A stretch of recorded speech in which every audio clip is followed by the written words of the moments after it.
How is your training really different from other mental health training that might be out there? The focus of our attention is somewhat different, perhaps opposite. So we've both explored and looked at the definitions of anxiety and depression and acknowledging that as part of the journey sometimes. But I guess where we've really focused our attention is on the question, what's the opposite of depression? Yeah. What's the opposite of anxiety?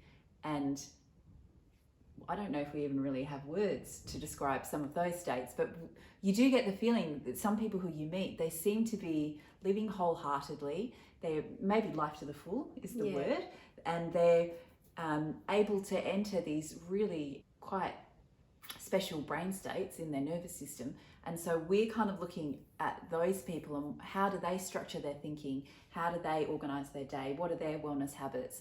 And if we focus on positive psychology and really people with really high-end kind of mental well-being, then what do we discover there? So while we're so grateful for all the people who've studied anxiety and depression and done all that work so that we have a good solid understanding of those states, but then what's the opposite? Yeah.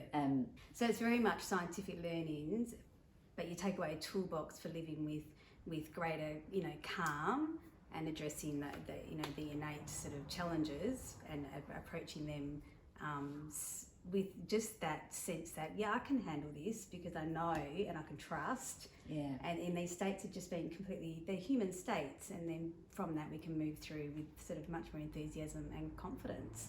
Yeah. And you see that in the people that really manage those difficulties in life. So we definitely learn from all people, and then we try to pack it into a training day so that we can really all embody those states of well-being.